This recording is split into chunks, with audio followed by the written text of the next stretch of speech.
Entonces seguimos con Kafka, pero lo que es A la esperanza todavía no le he perdido del todo. ¿Vieron entonces esto de la esperanza? Que obviamente está recién convertido en este bicho y la tiene todavía. Vamos a ir viendo cómo él va a ir cambiando. En cuanto tenga reunido el dinero necesario para pagarle la deuda de mis padres, unos 5 o 6 años todavía, vaya si lo hago. Bueno, pero ahora lo que tengo que hacer es levantarme, que el tren sale a las 5. ¿Tá?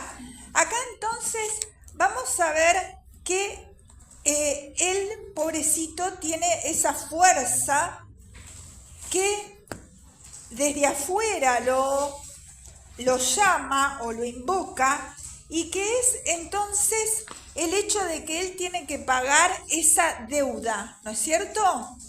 ¿Tá? Pagarle la deuda de mis padres, unos 5 o 6 años todavía, pero después... Porque no tiene tiempo de preocuparse de lo que está pasando a él, porque tiene que estar preocupado por lo demás. Exacto, el trabajo está antes que todo, no importa si él es una bestia, el trabajo entonces es todo lo que él entonces está pensando, y es su manera de pensar que en definitiva lo llevó a estar allí.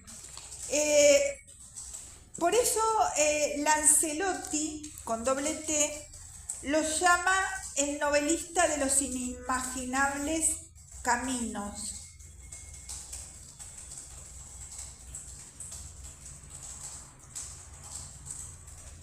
En sus obras están planteados con dramática intensidad los últimos problemas metafísicos del hombre. Esto lo dice, esto último en todas sus obras, Luis León Herrera. Me perdí, pero me perdí mal. En sus obras están planteados con no sé qué intensidad. Con dramática intensidad, los últimos problemas metafísicos del hombre. ¿Tá? Esto lo dice Luis León Herrera en lo que es Introducción a la literatura alemana, de Goethe a Thomas Mann. ¿Tá? ¿Introducción a qué? O sea, es una cita de... A la literatura alemana de Thomas Mann.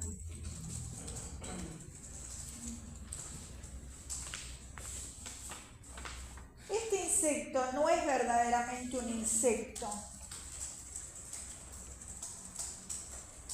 Es un insecto bastante peculiar e insólito, ya que piensa, tiene sentimientos, discurre, analiza su nueva situación.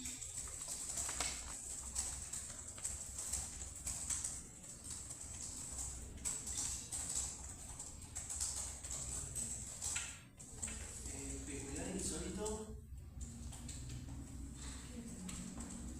Piensa, tiene sentimientos, discurre, analiza su nueva situación, etc.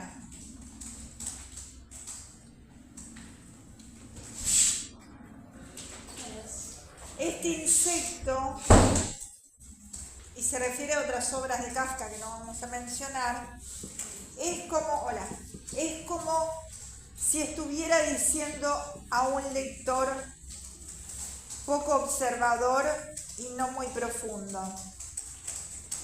2 puntos. Dios ha muerto. Esto es de Herrera también, ¿no? Estoy citando a Herrera. Sí, Dios o la creencia en Dios ha muerto. Tal como preconizan y tal vez creen Nietzsche. ¿Tal como qué? Preconizan y tal vez creen Nietzsche y Camus, por ejemplo.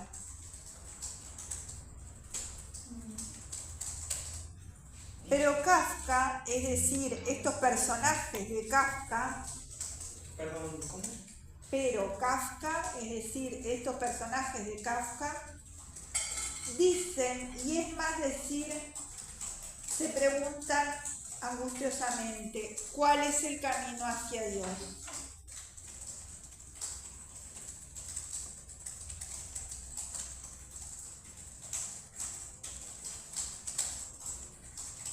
¿Cuál es el camino a seguir hacia Dios? Hacia Dios. Hacia Dios.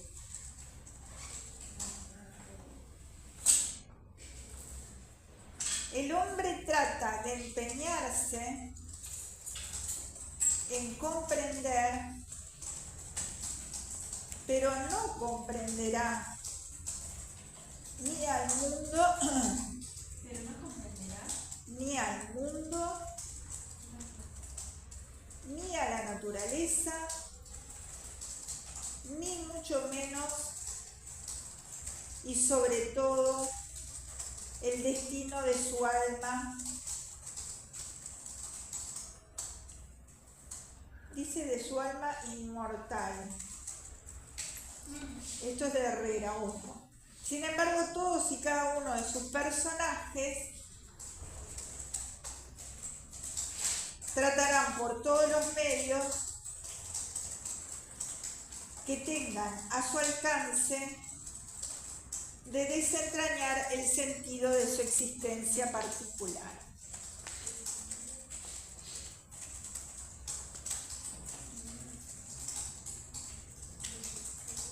De desentrañar su Existencia particular. Gracias. No es el hombre el quien juega con el destino. Es esa parte, ¿no? Una oración aparte. Sí. Es el destino el que juega con el hombre.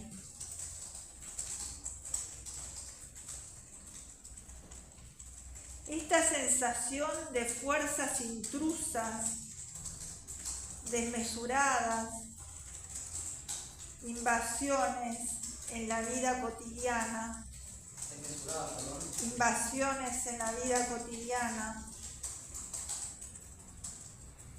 inquieta toda la obra novelística de Kafka. ¿Cómo? ¿Bien? Inquieta, ¿no? Bien. Sí. Inquieta toda la novelística de acá.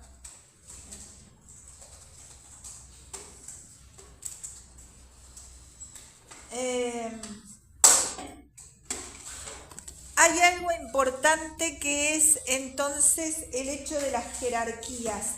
Pero antes que nada, le voy a decir también que acá en este trabajo que está por encima de todo, ¿no es cierto?, que va a controlar hasta los minutos, los segundos, ¿no es cierto?, de ese despertador, ¿está?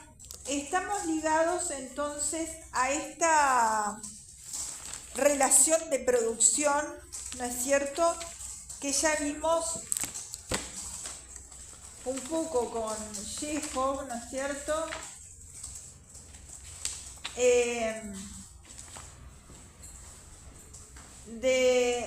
voy a hacer una relación de Karl Marx y el materialismo histórico dialéctico. Esto está en Historia de la Filosofía del Renacimiento a la Posmodernidad. Excelente libro. Cómprenselo si puede, de Otois. Historia de la Filosofía del Renacimiento a la Posmodernidad. El autor no lo sabía ahí. Otois. Espera que te lo escribo acá. Si encuentro el... Tengo tanto papel que... Acá.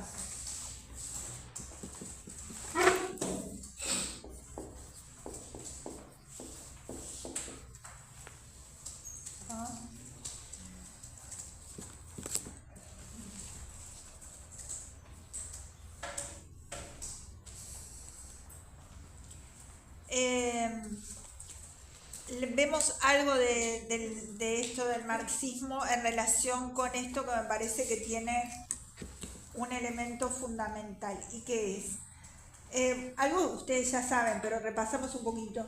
Las fuerzas y los medios de producción están compuestos por hombres, materiales, materiales y máquinas. Todo esto es lo que permite la producción de bienes. Las relaciones de producción son la manera en que funciona el conjunto de una sociedad dada. La organización del trabajo productivo en el plano social, jurídico y político.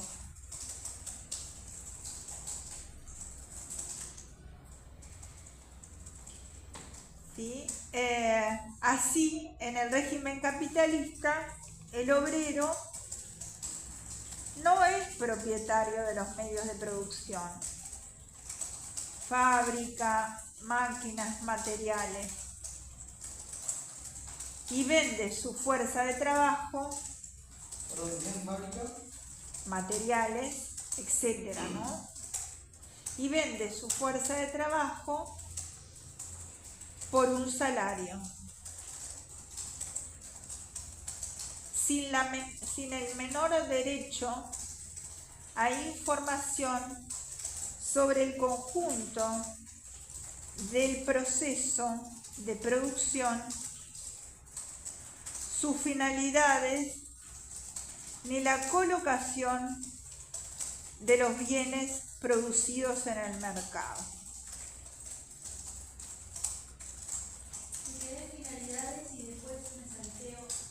Finalidades ni la colocación de los bienes en el mercado. ¿Está? Según Marx, el hombre se define por su trabajo. Es un ser de acción y trabajo.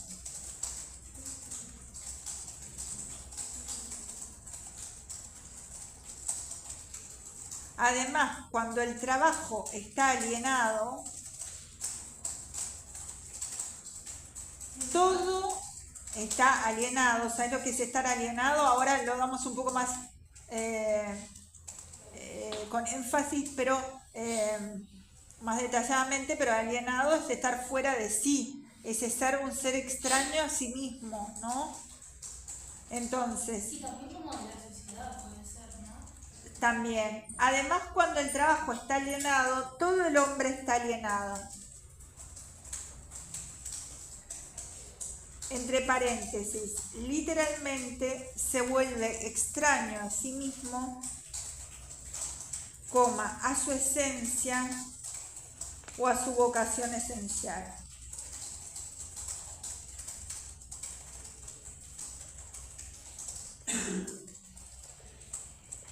Hay infraestructuras que son tres: las fuerzas, los medios y las relaciones de producción. Es decir, todo lo que condiciona directamente la producción de bienes. Y hay también superestructuras que comprenden todas las producciones simbólicas. Hay también superestructuras. ¿Sí? Comprenden todas las producciones simbólicas de la sociedad.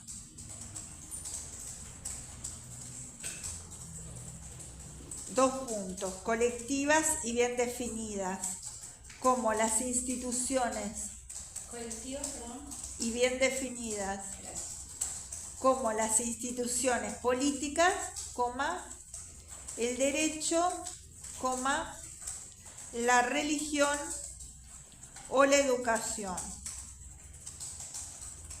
Punto y coma. Colectivas y más vagas, como las mentalidades, las costumbres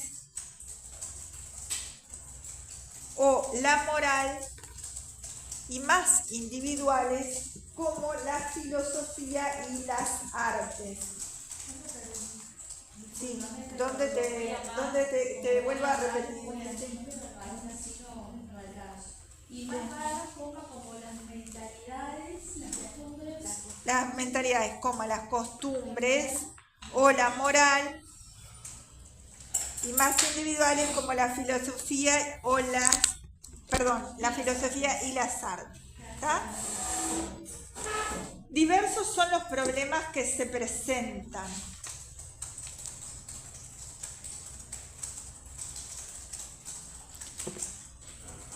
Uno sería las relaciones de poder instituidas.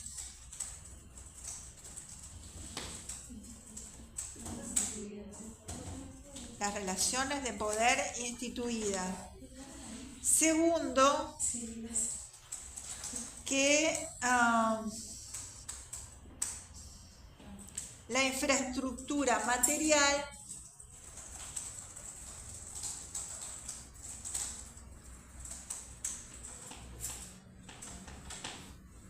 que incluye fundamentalmente las máquinas y la técnica, implica los conocimientos científicos cuyo progreso acarrea transformaciones importantes en los medios de producción.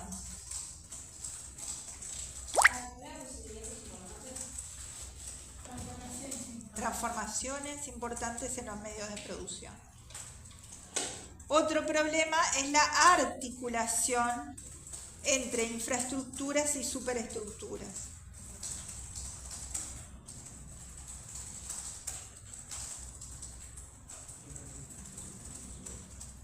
Y superestructuras. Ahí está. ¿Qué es lo que pasa acá y por qué lo relaciona? ¿Qué es el personaje? Es un trabajador, es un obrero. Pero está alienado. ¿Qué hace? Pasa con el despertarse siendo un bicho y Ahí no está. preocuparse por ello. Ahí Poder está. pagar la deuda. Él es un viajante de comercio. Recuerda que él tenía las telas ahí. Me refiero que él en realidad no tiene relación directa con lo que produce. O sea, él no produce lo que hace. Él simplemente es un agente, ¿no? En ese intercambio de producción, ¿tá? Él simplemente va a tratar de poner la mercadería, ¿no?, en las diferentes tiendas, en los diferentes lugares. Pero él no es como un artesano que crea, tampoco es un intelectual que tenga su dominio en la parte técnica o del conocimiento, sino que está dirigido a algo muy algo que está bien en el intercambio. Por eso hice estas citas, ¿no? Y como él tiene un miedo espantoso, ahora después va a venir el principal, y él tiene un miedo espantoso, ¿no? Por ahora, esta parte que leímos, él está dispuesto a levantarse y su preocupación es el dinero. Su preocupación es el dinero para pagar la deuda de los padres, ¿está? Y lo único que tiene que hacer es levantarse porque el tren sale a las 5 de la mañana. ¿Está? Si quieren, lean un poquito más. Ahí volvió los ojos hacia el despertador. Sí, era lo que decíamos, que una cosa es el tiempo físico o objetivo pautado por el reloj, y simultáneamente se está dando todas estas introspecciones, estas reflexiones, y siempre está existiendo lo mismo, en querer levantarse para ir, pero cuando vuelve hacia la realidad, entre comillas, externa, descubre que el tiempo ha pasado vertiginosamente, ¿no? Es como que... ¿Qué es lo más importante para él ahora? Lo importante es seguir su trabajo, por ahora. No le importa en realidad que él esté hecho un bicho. O sea, él piensa que lo más importante es terminar y tiene que hacer esos 5 o 6 años que le quedan para pagar la deuda. Eso entonces es lo que en realidad está plasmado, que ahí vamos a ver que en parte este texto tiene parte, él no era ni expresionista ni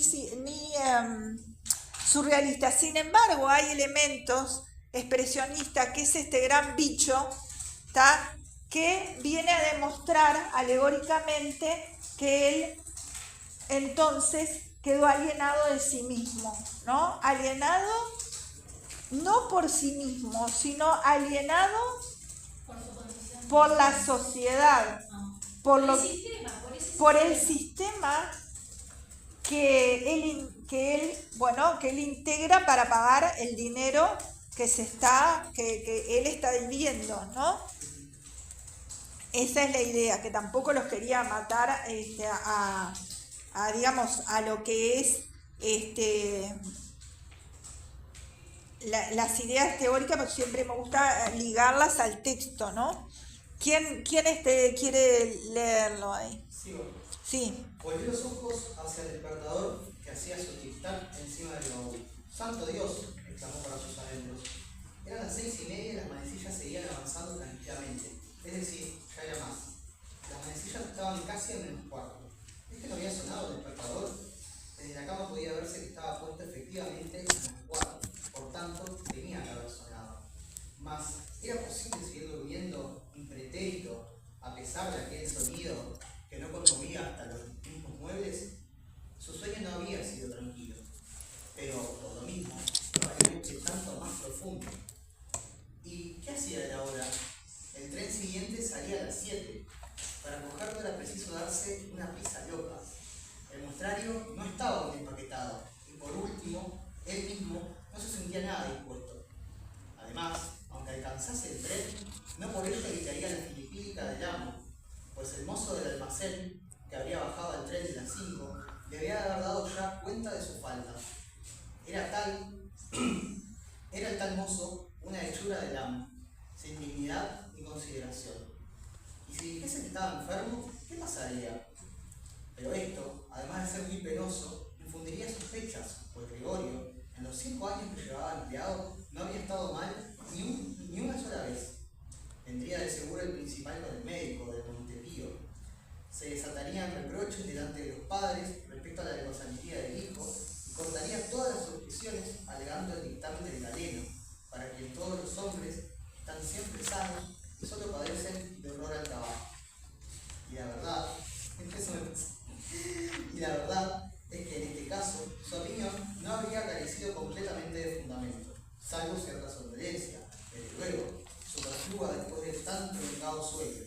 Gregorio se sentía admirablemente con un hambre particularmente intensa. Mientras pensaba y meditaba relajadamente sin poderse decidir a abandonar el lecho, y justo en el momento en que el despertador daba las 7 menos cuarto, llamaron que iba a la puerta que estaba junto a la cabecera de la cama. Gregorio dijo una voz, la de la madre. Son las 7 menos cuarto. ¿No vas a marcharte de viaje? ¡Qué voz más dulce! Gregorio se horrorizó al oír el cambio de la suya propia. Era la de siempre, sí, pero que salía mezclada con un doloroso e irreprimible pitido, en el cual las palabras, al principio claras, confundíanse luego, resonando de modo que no estaba uno seguro de haberlas oído. Gregorio hubiera querido contestar dilatadamente, explicarlo todo, pero en mitad de ello se limitó a decir: sí, gracias madre, ya me levanto. A través de la puerta de madera, la mutación de la voz de Gregorio no debió de notarse, pues la madre se tranquilizó con esa respuesta y se retiró. Pero este corto diálogo hizo saber a los demás miembros de la familia de Gregorio, contrariamente a lo que se creía, que estaban todavía en casa. Llegó el padre a su vez y golpeando ligeramente a la puerta llamó: Gregorio, ¿qué pasa? Esperó un momento y volvió a insistir, alzando la voz: Gregorio. Mientras tanto, detrás de la otra hoja, la hermana se lamentaba dulcemente: Gregorio, ¿no estás bien? ¿Necesitas algo? Ya estoy listo, respondió Gregorio a ambos a un tiempo, aplicándose a pronunciar y hablando con gran lentitud para disimular el sonido inaudito de su voz. Tornó el padre a su desayuno, pero la hermana siguió musitando. Abre, Gregorio, te lo suplico. En lo cual no pensaba Gregorio, ni mucho menos felicitándose por el contrario de aquella precaución suya. Un hábito que había contraído en los viajes de encerrarse en su cuarto por la noche, aún en su propia casa. Ahí bien, vamos hasta ahí un poquito. Fíjense que entonces tenemos, en la primera parte habíamos puesto presentación del personaje, ¿llegamos a poner o no? No. Está. Entonces, si nombramos a la primera parte presentación, más que el personaje de la situación, ¿no? Presentación de la situación de Gregorio.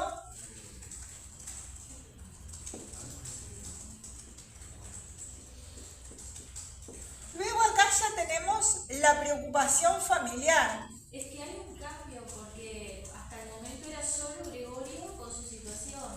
A partir de las primeras intervenciones ahí inicia otro momento porque por primera vez está llegando el mundo exterior a través de su familia. Ahí está, ¿no? Y además empieza el diálogo. Diálogo que él piensa que lo están oyendo, pero en realidad no lo entienden, ¿no? Es como que recién acá él está descubriendo otro nivel de su metamorfosis, la voz que ha seguido avanzando, no se ha quedado solamente en lo externo, sino que además la voz, que es además la vía de comunicación.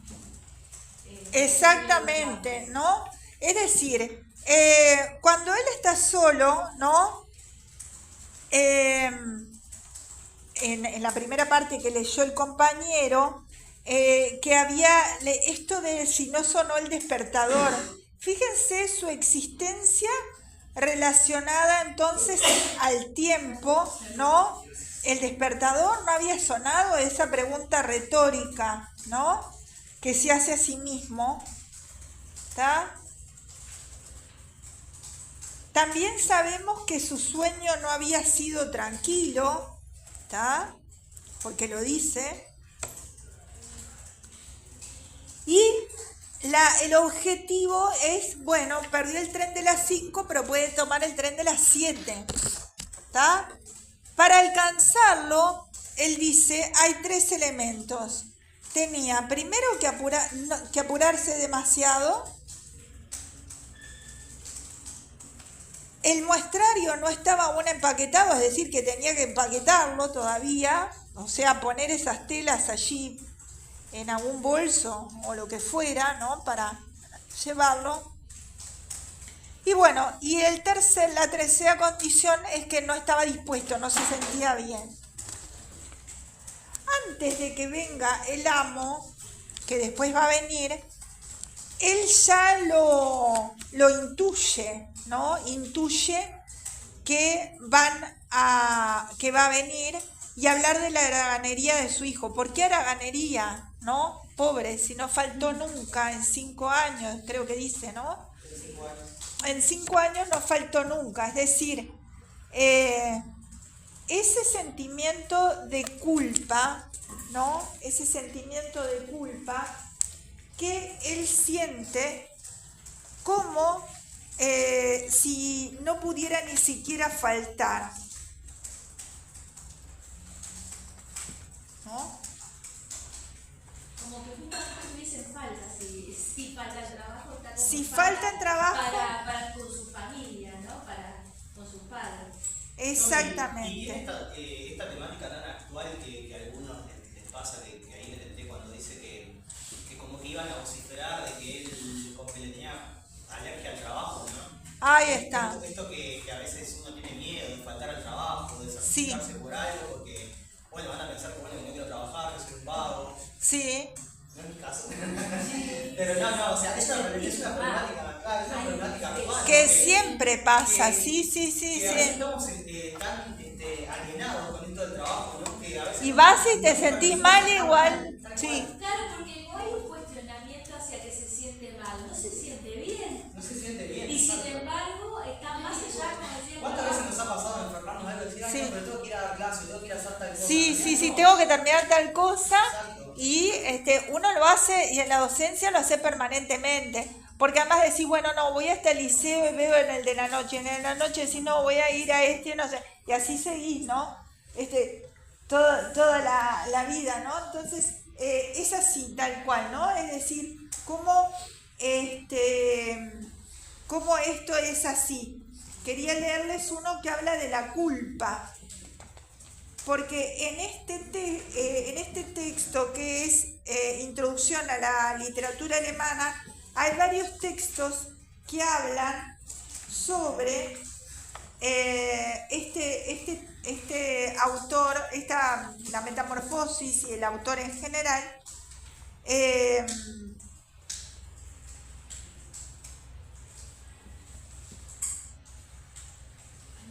Acá, mira, este es otro crítico porque son varios. Ah, no, pero este es también Luis León Herrera. Luis León Herrera. Dice, para él lo único visible, real y comprensible,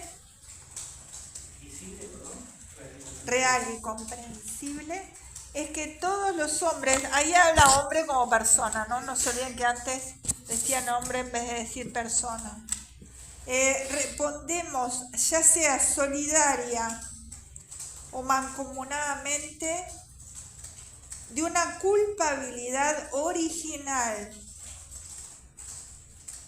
Y por lo tanto tenemos que enfrentarnos a una justicia intangible e inexorable.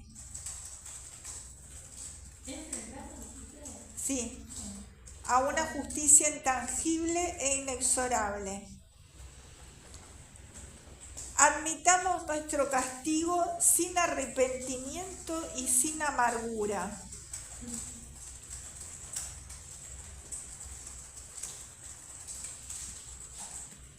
¿Está? Bueno, dice más, es muy interesante este texto, pero vamos para hacer esa cita.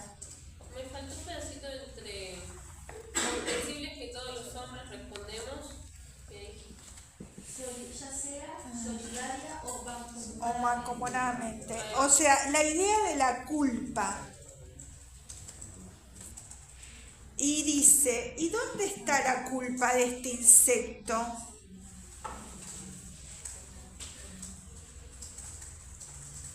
La prueba de su falta, ¿no está acaso en su castigo? La prueba de su falta, ¿no está acaso en su castigo? Como decía Søren Kierkegaard,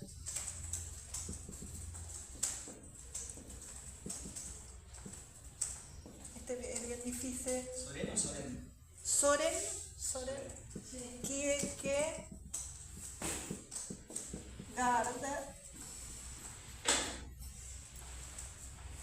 a quien Kafka tanto admirase y releyera. A ellos mismos corresponde reconocer sus culpas y errores y convencerse de ello.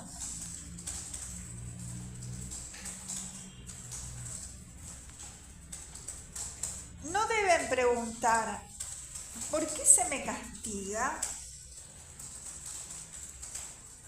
¿De qué somos culpables? Ni tampoco decir, si somos culpables, que se nos castigue, sino, acá es importante las comas, ¿no? Se nos castiga, por lo tanto, somos culpables. ¿Vieron que es como el razonamiento inverso, ¿no? Esa es la dialéctica kafkiana.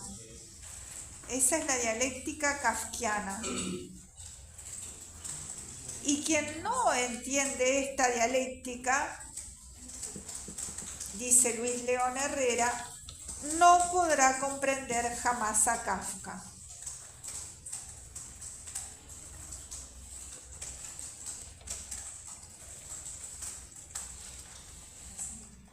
El viajante que está convirtiéndose en insecto.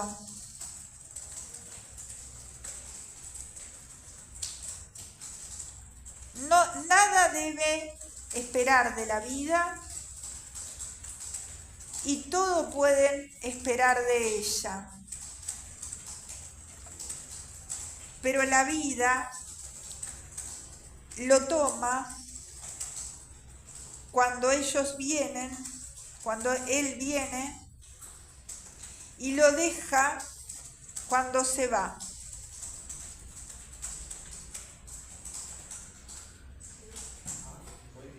Se nos castiga, luego somos culpables. Acá traté de sintetizarles porque él en realidad habla del viajante, habla de el proceso y habla de el joven que va a América, es decir, habla de los tres textos y en realidad yo se los trato de que les quede solo para este. ¿Tá? Es decir, dice, por eso toda clase de asuntos que suceden en esta vida, de cualquier índole, entre comillas, son asuntos de justicia. Y aquí se ve la profunda y paradójica ironía kafkiana.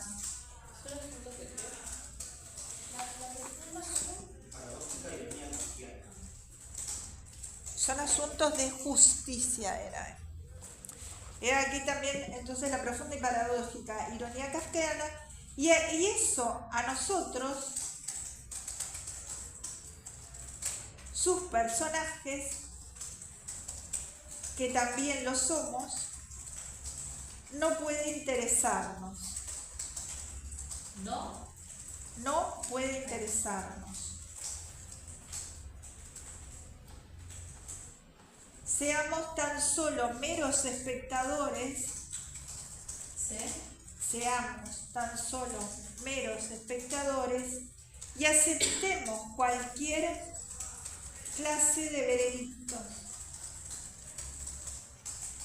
Él es inapelable.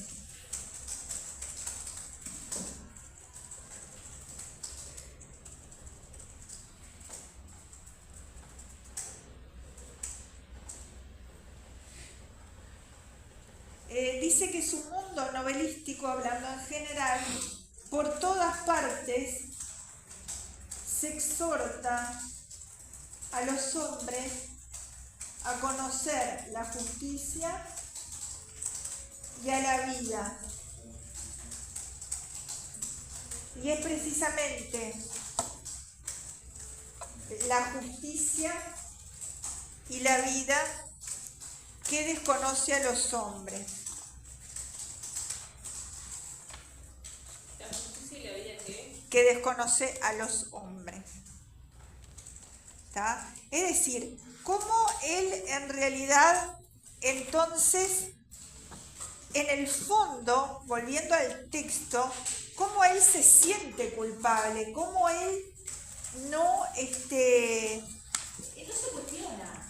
claro, y en definitiva se está autodescalificando, ¿no? Porque él piensa que puede venir el principal, ¿no? Piensa que puede venir otro, es decir, fíjense que después vaya el principal, es algo totalmente anormal porque está invadiendo la privacidad de su casa alguien que es un superior, o sea, es absurdo, pero sin embargo él no condena que venga el principal, ¿no? Sino que se condena a sí mismo, ¿no? Ahí la culpa de lo que es este personaje, ¿no? Bien. La relación con los parientes, ¿no? O sea, la relación, ahí empezaría un discurso directo. Te veo, sí que estás. Ahí podemos hablar del discurso directo también, que ya lo tenemos del otro texto, ¿no? De lo que es el discurso directo, que ya sabemos eso, no lo vamos a repasar, pero lo pueden poner. Y el hecho fundamental que ya no es reconocible su voz, es decir, no es solo el cuerpo, la voz ya no es reconocible. Y al principio él no se da cuenta, es decir, al principio él piensa que sí, que lo están oyendo. Pero es importante la preocupación. La preocupación de ellos, ¿cuál es primero?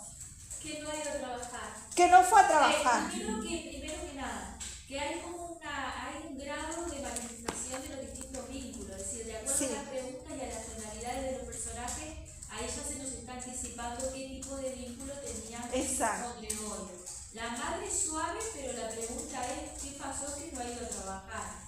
El padre golpea la puerta preguntando lo mismo y la hermana es la única, también en una tonalidad suave, en contraposición al padre, es la única que se preocupa por preguntarle cómo se siente. Si se siente Exacto. mal. Pero ella después llora también la hermana. Y la hermana llora, Pero sí. no se da en el resto de la obra. Claro. Esta es la primera intervención. Claro. Después se va a ir desarrollando. Después se va a ir desarrollando y va cambiando Y además. va cambiando al final.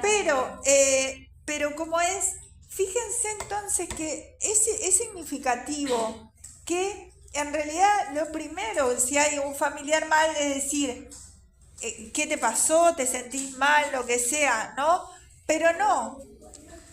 ¿Qué sucede, no? Perdón. Primero la madre, es la voz de su madre. Son las 7 menos cuarto, ¿no? Ibas a salir de viaje, ¿no?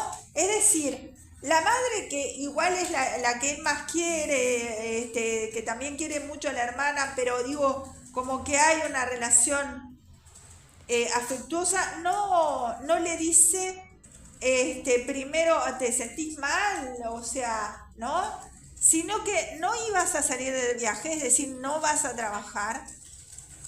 Y Gregorio es significativo que piensa, ¿no? Qué voz más dulce, ¿está? Y él mismo se horrorizó al oír la suya, ¿no? Que era la misma, pero mezclada con un doloroso e irreprimible silbido, ¿no? Ahí vemos cómo esta transformación animal está en ese irreprimible silbido, es decir, irreprimible porque él no lo puede controlar, no puede cambiar esa voz, ¿no? En el cual las palabras al principio largas, luego se trababan resonando de modo que no estaba seguro de haberlas oído. ¿Tá? Y él respondió, sí, gracias madre, ya me levanto, Pero como se ve que no oyó, obviamente, porque llega el padre, y ahí sí, como decía la compañera, ¿no? Gregorio, ¿qué te sucede? Esperó un momento y volvió a insistir alzando la voz. Gregorio, ¿está? Acá la traducción que estoy manejando dice así, pero dice agravando la voz, poniéndola más grave. Sí. Es como que, claro, también está mostrando esos grados de incomunicación que ya tenía.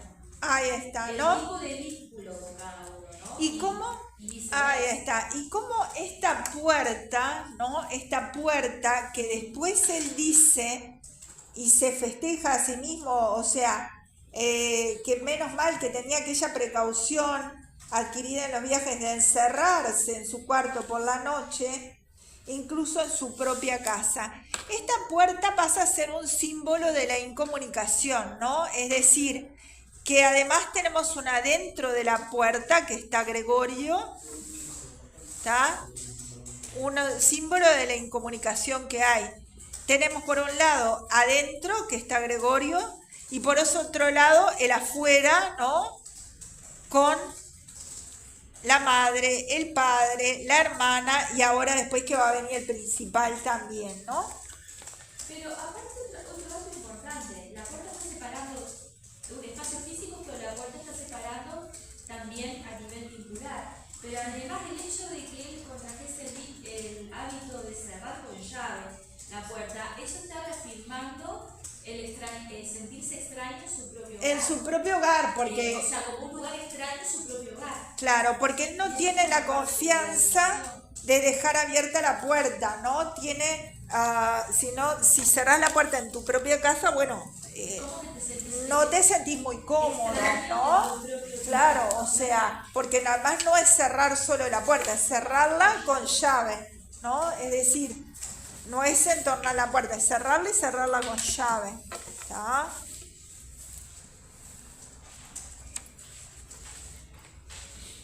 Ahí está, entonces eso es importante. Y que él se felicite a sí mismo, ¿no? La hermana entonces también, fíjense que la hermana desde el principio se lamentaba y después más tarde, como ustedes decían, empieza a llorar. Gregorio, ¿no estás bien? ¿Está? Ahora entonces sí le pregunta que no estás bien. ¿Necesitas algo? ¿Está? Abre, Gregorio, te lo suplico, dice la hermana. ¿Está?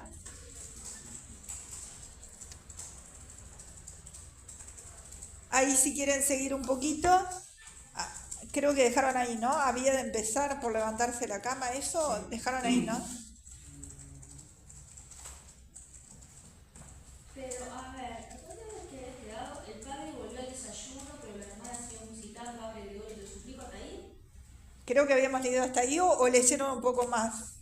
En lo cual no pensaba en absoluto Gregorio, eso creo que lo leyó también. No, Sí. ahí No. que No, claro. Está. Pablo Gregorio, te suplico, fue el último que leí. Está, perfecto. Está, entonces yo la leí ya la parte de encerrarse en el cuarto.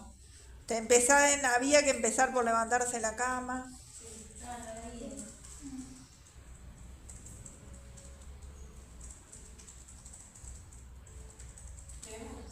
Sí.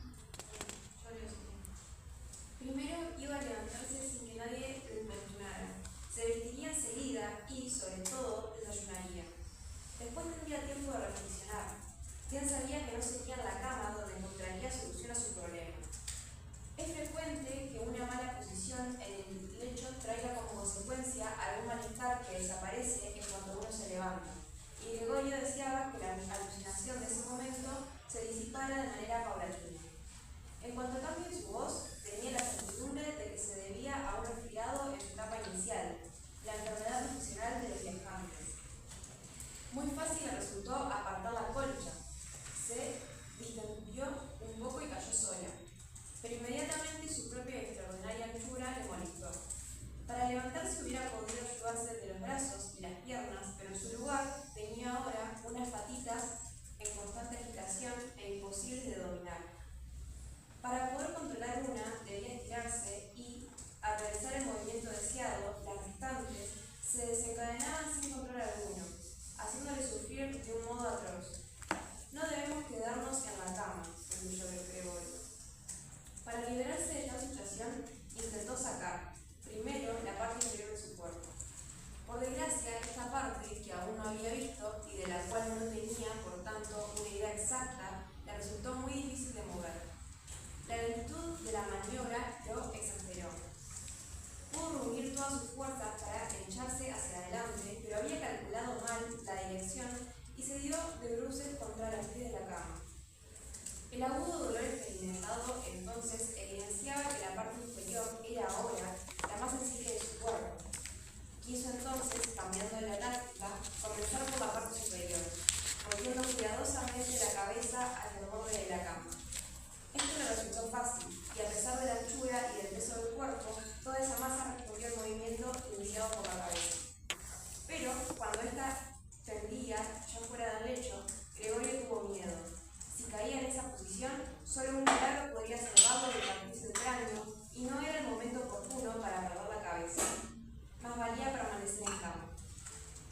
No obstante, cuando después de tanto esfuerzo exhaló un suspiro, se encontró de nuevo tumbado, y al ver sus patitas debatiéndose aún más encarnizadamente, por temor de no encontrar medios de restablecer el orden en aquella sociedad despótica, volvió el pensamiento de que era imposible continuar en el lecho. Lo más razonable, pues, era arriesgarlo todo frente a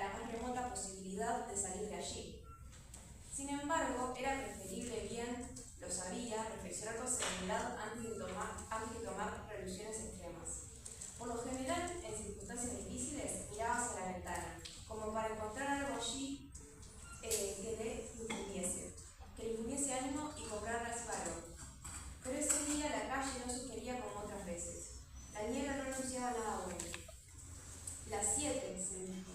Las 7 y la niebla aún no se ha disipado. Se acostó unos instantes para reponer fuerzas y dominar su respiración, como si un momento de calma profunda pudiera hacer que se recuperara para la vida normal. Es preciso que antes de las 7:15 esté levantado. Por otra parte, entre tanto, enviarían a alguien del negocio a preguntar por mí, pues abren antes de las 7, reflexionó. Se abalanzó entonces, cuán largo era, sobre sus espaldas, con el propósito de levantarse de la cama. De ese modo podría preservar la cabeza, manteniéndola erguida durante el salto. Su espalda, que consideraba bastante fuerte, no corría ningún riesgo aunque cayera sobre la alfombra. Solo temía que el estruendo de la caída, indudablemente había de repercutir en toda la casa, propagara, si no el espanto, si el temor de sus habitantes.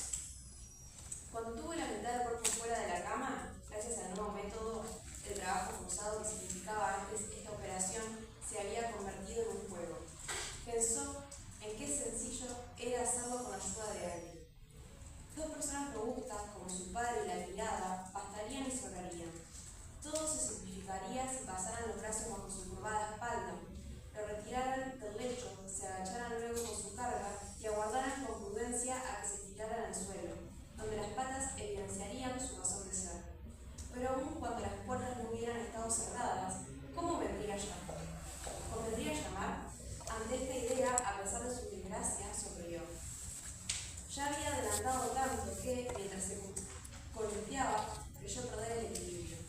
Era preciso decidirse, pues solo faltaban 5 minutos para que transcurriera el cuarto de hora fatídico. De pronto oyó llamar. Alguien de la tienda, pensó, y sintió que su circulación se interrumpía al tiempo que sus patitas aceleraban la danza. Por un instante no oyó nada, y el resplandor de una absurda esperanza le hizo creer que nadie abriría. Pero la sirvienta, como siempre, se dirigió decidida hacia la puerta. Bastó una palabra para que Gregorio identificara al visitante. Se trataba del gerente en persona. ¿Por qué estaría el condenado a trabajar en una casa donde se sospechaba lo peor ante la menor falta del personal? ¿Acaso los empleados eran todos unos pícaros? ¿No había entre ellos alguno de esos servidores devotos que, si por casualidad pierden 1 o 2 horas de la mañana, se sienten luego enfermos de remordimiento y obligados a guardar cama? ¿No hubiera bastado con enviar al recadero siempre y cuando tales adecuaciones fueran necesarias, en vez de que fuera el cliente mismo quien debía molestarse, como para demostrar a la familia que la investigación de tan sospechoso asunto solo podía ser confiada a la inteligencia de semejante personaje? Estas reflexiones irritaron tanto a Gregorio que saltó de la cama con todas sus fuerzas, más que la consecuencia de una determinación reflexiva. Tal movimiento fue el resultado de su excitación. La caída produjo un golpe ruidoso, pero no el estrépito temido. Como la alfombra amortiguó el choque y la espalda de Gregorio era más elástica de lo que creía, se oyó tan solo un ruido sordo. Sin embargo, la cabeza padeció el golpe. Gregorio no había intentado mantenerla erguida y, encolerizado, la restregó contra la alfombra. Algo ha caído, dijo el gerente del cuarto situado a la izquierda. Gregorio se preguntaba por qué no le ocurría algo semejante a aquel hombre. Al fin y al cabo, nada le impedía. Pero como una brutal respuesta, oyó el rumor de unos pasos, zapatos que crujían. Desde el cuarto situado a la derecha, su hermana le advertía con tranquilidad. Gregorio, ha venido el gerente. Lo sé, respondió Gregorio, pero no se animó a levantar la voz como para que su hermana pudiese oírlo. Ahora se escuchaba la voz paterna. Gregorio, el gerente viene a preguntar por qué no has partido en el primer tren. No sabemos qué responderle. Además, quiere hablar contigo personalmente. Ábrenos, por favor. Él sabrá disculpar el desorden de tu cuarto. El gerente interrumpió. Buenos días, señor Samsa. Mientras el padre continuaba hablando con Gregorio, su madre explicaba. Está enfermo, créame, señor gerente. De otro modo no hubiera perdido el tren. Mi muchacho no tiene tiene en la cabeza otra cosa más que su almacén. Créanme que me hago mala sangre al ver que ni siquiera sale después de cenar.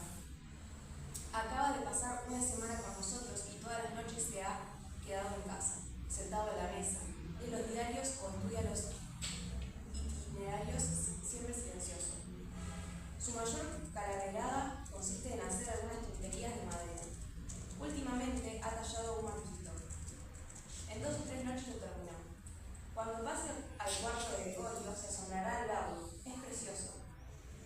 En cuanto ahora podrá verlo. Por otra parte, estoy contentísima de que se le haya podido venir. Gregorio es tan terco que nosotros solo no hubiéramos logrado convencerle de que abriese la puerta de su cuarto. Seguramente no se encuentra bien, aunque esta mañana no haya dicho nada. Ya voy, repuso Gregorio con lentitud y sin intención. Pero continuó inmóvil para no perder ni una palabra de la conversación. De otro modo no me lo explicaría, señora, replicó el gerente, y agregó: esperemos que no sea nada grave. Sin embargo, debo decir que nosotros, los comerciantes, por suerte o por desgracia, a menudo debemos anteponer los negocios a nuestros malestares físicos. Bien, ¿el señor gerente puede ya pasar?, inquirió el padre, impaciente, mientras golpeaba de nuevo la puerta de Gregorio. No, respondió este. En la habitación de la izquierda se produjo un silencio sepulcral. En el cuarto de la derecha se rozara el armario. ¿Por qué la joven no se reunía con los demás? Probablemente acababa de despertarse y aún no estaba vestida. Pero, ¿por qué lloraba? Tal vez porque Gregorio no se levantaba. ¿Por qué no hacía pasar al gerente para no arriesgar su empleo? Quizá temía que el patrón volviera a importunar a sus pares como antaño. Pero estas preocupaciones no venían al caso. Todavía estaba él allí y no pensaba en preocuparse de su familia. En ese momento yacía sobre la alfombra y nadie que lo hubiese visto en tal estado hubiese querido que pasara el gerente. No sería esa pequeña descortesía, que luego podría explicar satisfactoriamente la causa de su inmediato despido. En ese momento, pensaba Gregorio, lo más razonable hubiera sido que lo dejaran tranquilo. En cambio, lo atormentaban con palabras y llantos. Pero la incertidumbre los inquietaba y hacía que su actitud pudiera disculparse. Enseguida la voz del gerente se alzó. ¿Qué ocurre, pues, señor Samsa? Si atrinchera en su cuarto, responde como monosílabos, angustia inútilmente a sus padres y además, entre paréntesis, sea dicho, descuida sus saberes profesionales de una manera inaudita. Habla en nombre de sus padres y de su jefe, y le ruego seriamente que nos dé una explicación clara y terminante. Estoy estupefacto. Le consideraba usted un joven formal, razonable, y ahora de repente pretende asombrarnos con sus extravagancias. Esta mañana me negué a aceptar una insinuación de su jefe a propósito de su ausencia. Lo atribuía al coro que se le encomendó hace poco. Empeñé mi palabra de honor diciendo que nada tenía que ver una cosa con la otra. Pero ahora compruebo su desestadurez. Y se lo aseguro, señor Samsa, se me han quitado las ganas de defenderlo a usted. Además, su situación no es muy sólida. Tenía la intención de hablar de todo esto a solas con usted, pero ya que me hace perder el tiempo, no veo la razón para silenciarlo ante sus padres. Sepan, pues, que su trabajo de los últimos tiempos no nos satisface. Reconocemos que no es esta la época más apropiada para los grandes negocios, pero una temporada sin ningún negocio no debe haberla. Gregorio estaba fuera de sí. Ahí está. Vamos a ver hasta ahí, así no adelantamos tanto. Y después vamos a tener que ir salteando un poquito. Gracias. ¿Qué pasó ahí en todo lo que leyó la compañera?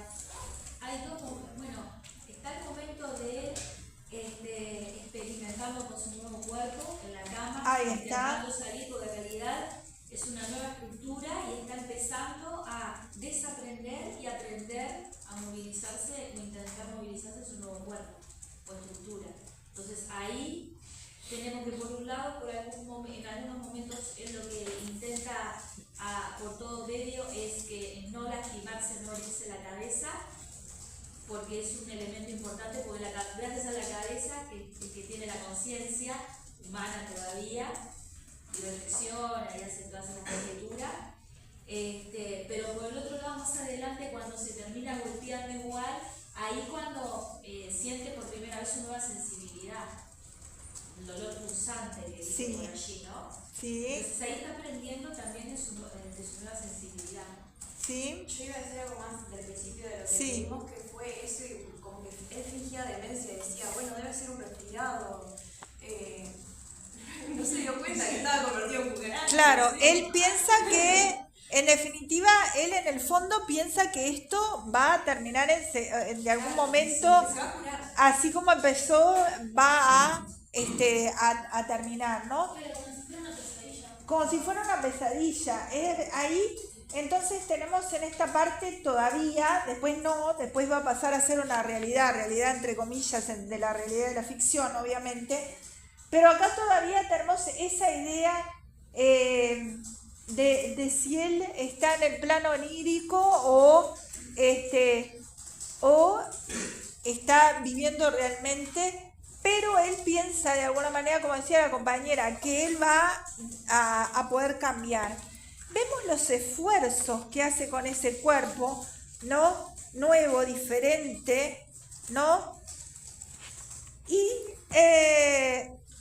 que bueno, no voy a repetir, pero también hay algunos aspectos de humor.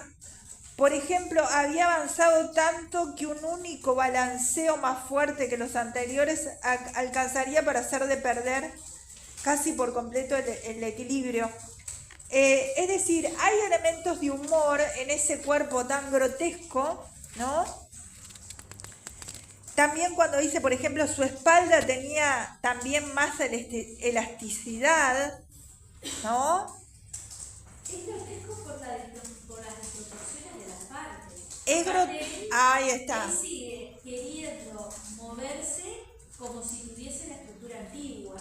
Entonces ahí choca con la nueva Ahí estructura está. y ahí se produce el dolor, Ahí está. el golpe, lo pulsante. El grotesco que en parte lo podríamos relacionar con expresionismo, pero este crítico que justamente habla del expresionismo literario, fíjense lo que dice, que es el crítico moderno, el expresionismo literario. ¿Qué dice? Miren lo que dice porque esto es significativo.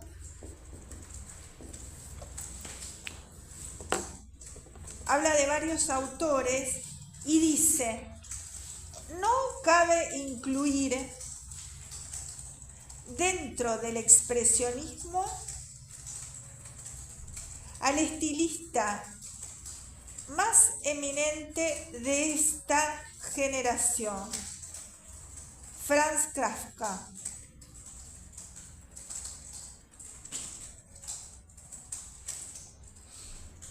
Dice, las proyecciones religiosas y metafísicas de las grandes novelas y cuentos de Kafka,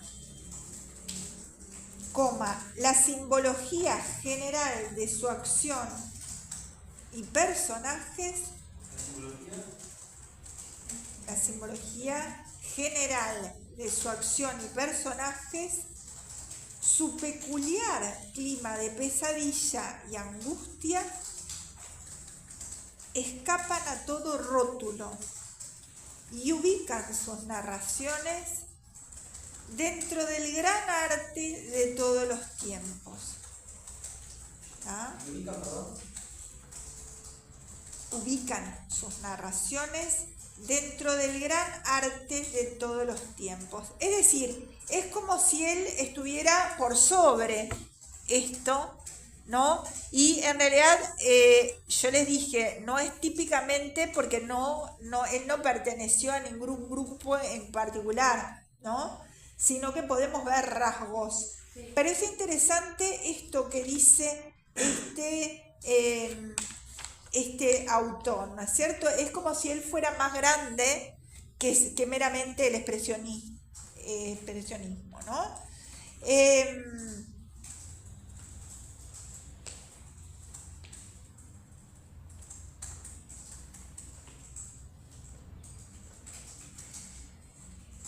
Y es interesante que tengan una idea del expresionismo, de lo que es en sí, si bien lo dieron las compañeras, él en este mismo texto, les doy una corta definición del expresionismo, porque siempre conviene definir lo que decimos. Se refiere a Ellis Richter, que lo define de esta manera. Ellis, como suena, y Richter.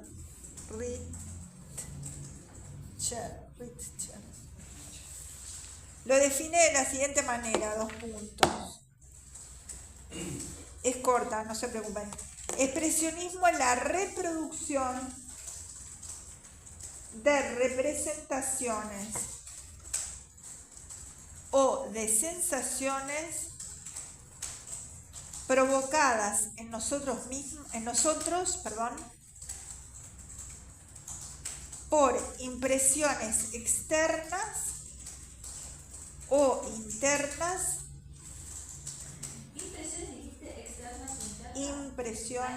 Impresiones externas o internas, sin que entren en consideración las propiedades reales de los objetos que suscitan tales impresiones.